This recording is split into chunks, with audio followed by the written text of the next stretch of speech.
السلام علیکم ورحمۃ اللہ وبرکاتہ۔ کیسے ہیں آپ سب؟ امید کرتی ہوں آپ سب خیر و عافیت سے ہوں گے۔ الحمدللہ ہم بھی ٹھیک ہے، اور اللہ پاک ہم سب کو ایمان کی بہترین حالت میں رکھے، آمین ثم آمین۔ اور یہاں پہ نا میں کپڑے سلنے کی تیاری کر رہی ہوں۔ اصل میں مجھے دادی کے، میرے اور بھی کپڑے سلنے تھے گھر والوں کے، لیکن وہ بس ٹائم نہیں مل پا رہا تھا، اور سب سے مین ریزن یہ تھا کہ میرے پاس مشین نہیں تھی۔ تو مشین بس ابھی ابھی آئی ہے، اس لیے میں ابھی کپڑے سلنے بیٹھوں گی۔ اور یہ کچھ فوٹیج نا رمضان کے پہلے کے ہیں اور کچھ نا رمضان کے ہیں، تو سارا کچھ میرے پاس جتنا بھی فوٹیج تھا نا میں نے اس میں ایڈ کر دیا، اور اسی کے ذریعے میں کیونکہ آپ سے بات کر پاتی ہوں، تو اس لیے میرے پاس جو بھی فوٹیج اویلیبل تھے میں نے وہ اس میں لے لیے ہیں ابھی۔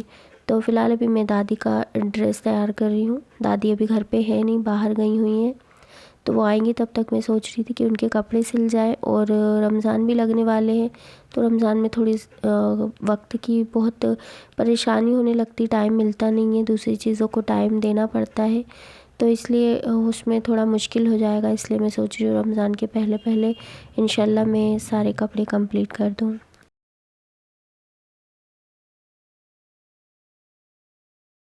اور کپڑے سلنے کے ساتھ ساتھ میں نے یہاں ٹی وی پہ بیان وغیرہ لگا دی، تو وہ بھی میں سن رہی ہوں، اور حارث بھی میرے پاس ہی بیٹھا تھا تو وہ بھی سن رہا ہے۔ کھیلتے کھیلتے کانوں میں آواز تو چلی ہی جاتی ہے۔ مجھے بہت اچھا لگتا ہے، میں کوئی بھی کام کرتی ہوں نا تو آس پاس اگر ایان حارث ہو تو میں ضرور، ویسے تو میں خود بھی پسند کرتی ہوں، لیکن بچے اگر آس پاس ہوں تو خاص طور پہ میں بیان وغیرہ لگا دیتی ہوں، یا قرآن کی تلاوت لگا لیتی ہوں الیکسا پہ، کیونکہ اس سے کیا ہوتا ہے نا، ترجمے بھی لگاتی ہوں اور بیان بھی لگاتی ہوں، اس سے کیا ہوتا ہے کہ بچوں کو نہ چاہتے ہوئے بھی وہ چیزیں سننے کو مل جاتی ہے جو کہ ہم انہیں سنانا چاہتے ہیں۔ ویسے تو بچوں کا دل موبائل میں لگا رہتا ہے، لیکن اس طرح نا بچے کھیل کھیل میں وہ باتیں سمجھنے لگتے ہیں، سننے لگتے ہیں جو ہم ان تک پہنچانا چاہتے ہیں۔ اور کئی بار میں نے نوٹس بھی کیا ہے حارث کو کہ رات میں جب عشاء کے بعد سورہ ملک پڑھتی ہوں تو میں تھوڑا سا آواز اس کا نا تیز رکھتی ہوں، تاکہ میرے ساتھ ساتھ حارث بھی سنے اس کو۔ تو آج کل کیا ہو گیا ہے، میں نے اس کو 2-3 بار نوٹس کیا ہے، الحمدللہ وہ سورہ ملک کی نا شروع کی 2-3 آیت نا ڈیلی چلتے پھرتے گنگناتا ہے، چلتے پھرتے پڑھتا ہے، تو مجھے بہت اچھا لگا۔ اور یہ ساری چیزیں اگر تھوڑی بہت دکھتی ہے نا تو پھر اور آپ کا کانفیڈنس بڑھ جاتا ہے کہ ایسے کام آپ ڈیلی روٹین میں لائیں، تاکہ آپ کے ساتھ ساتھ نا آپ کے بچے بھی تھوڑا بہت کچھ سیکھیں۔ اور یہ ساری چیزیں نا میں ایان کے ٹائم سے کر رہی ہوں، ایان بھی بہت چھوٹا سا تھا نا تب میں سورہ بقرہ کی لاسٹ 2 آیت پڑھتی تھی، تب وہ سپارہ بھی نہیں پڑھتا تھا اور مجھے بھی اتنا نالج نہیں تھا، تو اور جب تو میں سورہ ملک پڑھتی نہیں تھی کیونکہ مجھے پتہ ہی نہیں تھا کہ عشاء کے بعد سورہ ملک پڑھنی ہوتی ہے، تو بس میں لاسٹ 2 آیت جب پڑھتی تھی نا تو وہ سنتا تھا، اور سنتے سنتے اسے نا اتنا پرفیکٹ یاد ہو گیا تھا، تو مجھے بہت خوشی ہوتی تھی کہ دیکھیے کتنا اثر ہوتا ہے اگر آپ بچے کے سامنے ڈیلی کوئی چیز پڑھیں تو، اور اس میں کوئی ٹائم بھی نہیں لگتا اور نہ کوئی آپ کو خاص کوئی محنت کرنی پڑتی ہے، لیکن اس کا اثر جب ہوتا ہے تو واقعی میں بہت خوشی ہوتی ہے۔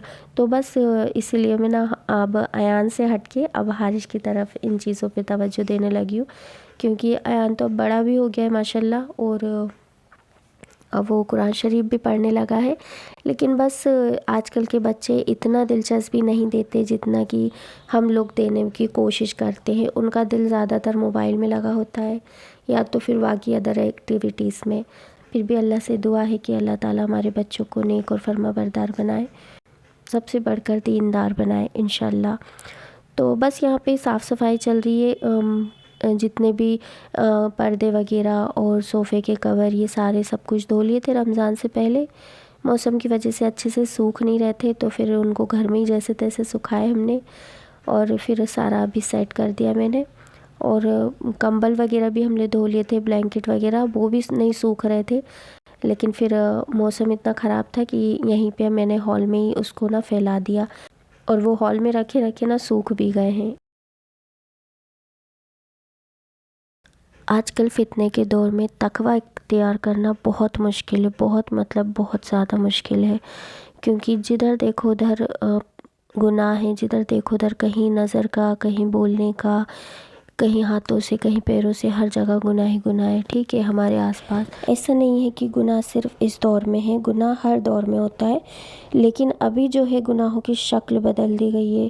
جیسے کہ موبائل ایک ایسا چلتا پھرتا گناہ ہے، اور اس کو ہم لوگ ہر ٹائم اپنے ہاتھ میں لے کے گھومتے ہیں۔ اس کے ذریعے ہمیں کوئی محنت کرنے کی ضرورت ہی نہیں ہے گناہ کے لیے۔ ہم جب چاہے گانے سنتے ہیں، جب چاہے ڈراموں میں گھنٹے ویسٹ کرتے ہیں اپنے، جب چاہے ہم ریلز کو اسکرول کرتے کرتے گھنٹے ضائع کر دیتے ہیں، اور ہمارا یہ ٹائم اتنا قیمتی ہے کہ اگر ہم اس ٹائم کا اچھے سے اگر استعمال کریں تو وہ ہماری آخرت میں جب ہمیں اپنے اجر کے روپ میں جب دکھے گا تو ہم حیران رہ جائیں گے۔ لیکن ہم ان سب باتوں کے بارے میں بالکل نہیں سوچتے، بالکل دھیان نہیں دے رہے ان سب چیزوں کے بارے میں۔ تو اللہ پاک ہم سب کو تقوی اختیار کرنے کی توفیق عطا فرمائے، آمین ثم آمین۔ اچھا، تقوی کیا ہے؟ بچنا۔ تقوی کے معنی ہے بچنا، اور بچنا کس سے؟ گناہوں سے، اور ہر اس بات سے جو اللہ تعالیٰ نے ہمیں جس کے لیے منع فرمایا ہے۔ اور میں یہ بھی جانتی ہوں کہ اس دور میں تقوی اختیار کرنا بہت مشکل ہے، کیونکہ میں خود بھی کوشش کرتی ہوں کہ میں کروں، لیکن کہیں میں کامیاب ہوتی ہوں اور کہیں نہیں ہو پاتی ہوں۔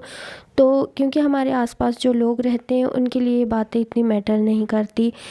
کچھ لوگ ان باتوں کو بہت توجہ دیتے ہیں، اور کچھ لوگ ان باتوں کو بس ایسے ہی ہوا میں اڑا دیتے ہیں، لیکن یقین مانے، کوئی مانے یا نہ مانے، ہم نے اللہ کے حساب سے ہی زندگی گزارنے کی پوری کوشش کرنا چاہیے۔ اگر ہم تھوڑی سی بھی کوشش کرتے ہیں تو پھر اللہ تعالیٰ اس میں برکتیں دیتے ہیں، خیر عطا کرتے ہیں، اور انشاءاللہ پھر ہم ایک دن کامیاب بھی ہو جاتے ہیں۔ تو آپ میرے لیے بھی دعائیں کیجیے، میں بھی آپ کے لیے دعائیں کروں گی۔ اللہ پاک ہم سب کو بہترین مومن بنائے، کیونکہ تقوی اختیار کرنے والا اللہ کا بہت پسندیدہ بندہ ہوتا ہے۔ تقوی اختیار کرنا چھوٹی سی بات نہیں ہے، بہت بڑی بات ہے، کیونکہ جب انسان تقوی اختیار کر لیتا ہے تو اس کو دنیا کوئی معنی نہیں رہتے اس کے لیے، دنیا کے، اور دنیا بس وہ اس طرح گزارتا ہے کہ بس مجھے یہاں سے جانا ہے، اور بس وہ آخرت کی تیاری میں لگ جاتا ہے۔ اس کو دنیا پھر کوئی وہ نہیں رہتی، اس کو دنیا سے کوئی لگاؤ نہیں رہتا، اور اصل زندگی ہے ہی یہی زندگی۔ اللہ تعالیٰ کہتے ہیں سورہ الانعام میں آیت 32 میں، اور دنیا کی زندگی تو اور کچھ بھی نہیں ہے سوائے کھیل اور تماشے کے، اور آخرت کا گھر زیادہ اچھا ہے ان کے لیے جو اللہ سے ڈرتے رہتے ہیں۔ کیا اتنی سی بات تمہاری عقل میں نہیں آتی؟ تو آپ سمجھ رہے ہوں گے کہ یہ کتنی بڑی بات اللہ تعالیٰ نے یہاں پہ فرمائی ہے۔ اللہ تعالیٰ ہم سب کو دیندار بنائے اور تقوی اختیار کرنے کی توفیق عطا فرمائے، اور انشاءاللہ اس رمضان ہم لوگ بالکل بدل جائیں، اتنے دیندار بن جائے کہ ہم لوگوں کو خوشی ہو کہ ایسا رمضان ہماری زندگی میں آیا جو ہمارے لیے ایک ہماری زندگی کو بدلنے کا ذریعہ بن گیا انشاءاللہ۔ تو بس جی، آج کے لیے اتنا ہی، اور انشاءاللہ ملتے ہیں اگلے ویڈیو میں۔ اپنا بہت خیال رکھیں۔ اللہ پاک ہم سب کو ایمان کی بہترین حالت میں رکھے، آمین ثم آمین۔ السلام علیکم ورحمۃ اللہ وبرکاتہ۔